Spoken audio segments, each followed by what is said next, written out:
بسم اللہ الرحمن الرحیم۔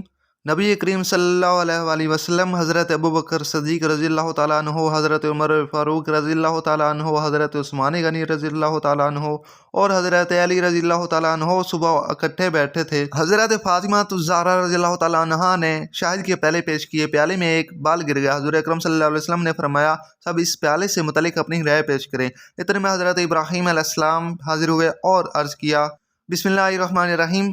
عالمی دنیا میں ہر طرف شرک و کفر کی آوازیں ہر جگہ سے شروع ہو گئی تھیں اور پوری دنیا میں بت پرستی جیسی بدترین لعنت نے دنیا والوں کو اپنے اندھیروں میں چھپا لیا۔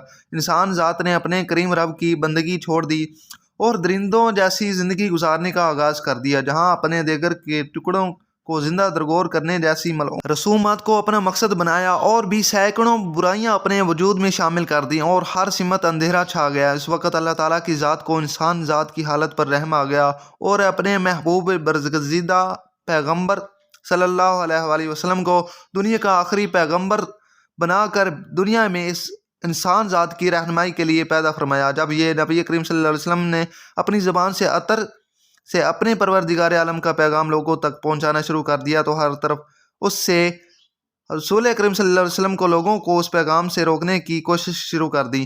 جس شخص نے آپ صلی اللہ علیہ وسلم کے پیغام کو قبول کیا، اس پر مصیبتوں کے پہاڑ گرانے شروع کر دیے اور طرح طرح کی اذیتیں دینا شروع کر دیں، لیکن یہ شمع رسالت کے پروانے، آسمان نبوت کے چمکتے ستارے، بستان نبوت کے مہکتے پھول، آفتاب رسالت کی پروردہ ہستیاں اپنے آقا صلی اللہ علیہ وسلم پر اپنی جان و مال اولاد قربان کرنے کے لیے تیار ہو گئے، لیکن اس رسول محترم صلی اللہ علیہ وسلم کے دامن کو چھوڑنے کا تصور بھی نہیں کیا۔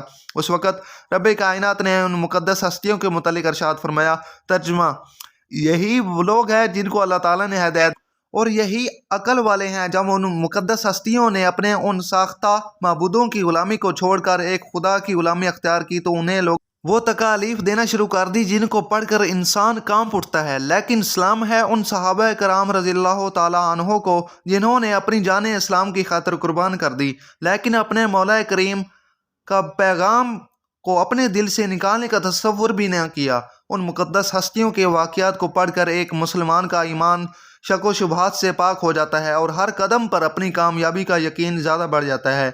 حضرت یاسر بن عامر رضی اللہ تعالیٰ عنہ یمن کے باشندے تھے۔ یہ آپس میں 4 بھائی تھے۔ حضرت یاسر، مالک، حارث اور ایک چھوٹا تھا۔ یہ چوتھے نمبر والا بھائی جس سے سب زیادہ محبت کرتے تھے ایک مرتبہ کہیں گم ہو گیا جس کی کوئی خبر ان کو نہ ملی۔ یہ لوگ اپنے بھائی کی محبت کی شدت کی وجہ سے دل کے ہاتھوں مجبور ہو کر اپنے بھائی کو ڈھونڈنے کے لیے گھر سے نکلے اپنے علاقے کے، لیکن ان کا وہ بھائی ان کی نظروں نے نہ دیکھا۔ آخرکار حضرت یاسر رضی اللہ تعالیٰ عنہ اپنے دونوں بھائیوں مالک اور حارث کو ساتھ لے کر تلاش کرتے کرتے مکہ کی سرزمین پر پہنچ گیا، لیکن یہاں بھی انہیں اپنے بھائی کے متعلق کوئی خبر نہ مل سکی۔ لیکن اس پاک سرزمین میں آقا نامدار حضرت محمد مصطفیٰ صلی اللہ علیہ وآلہ وسلم نے توحید کا پرچم بلند کر رکھا تھا اور یہ دولت حقیقی حضرت یاسر کے مقدر میں لکھی جا چکی تھی۔ جیسے ہی یہ اعلان حسن مقدس شخصیت کے کان پہ پہنچا تو اپنے بھائیوں کو کہنے لگا، میں نے وہ دولت ابدی حاصل کر لی ہے، اب مجھے کسی دوسری چیز کی ضرورت نہیں ہے۔ اگر رہنا چاہتے ہو تو میرے ساتھ رہ سکتے ہو، ورنہ تم اپنی مرضی سے مجھے چھوڑ کر جا سکتے ہو، مجھے تم سے کوئی شکایت نہیں ہے۔ یہ بات سن کر دونوں بھائی مایوس ہو کر زمین مکہ پاک سے اپنے ملک یمن چلے گئے، لیکن حضرت یاسر بن عامر رضی اللہ تعالیٰ عنہ نے مکہ پاک میں ایک سکونت اختیار کر دی۔ یہاں ابو حذیفہ بن مغیرہ سے خلیفانہ تعلقات پیدا کر لیے۔ حضرت حذیفہ نے اپنی ایک نیز سیرت حضرت سمیہ بنت خباب رضی اللہ تعالیٰ عنہ حضرت یاسر بن عامر رضی اللہ تعالیٰ عنہ کو بخش دی، جس سے انہوں نے نکاح کر لیا اور اپنی زندگی کے دن مکہ پاک کے اندر گزارے۔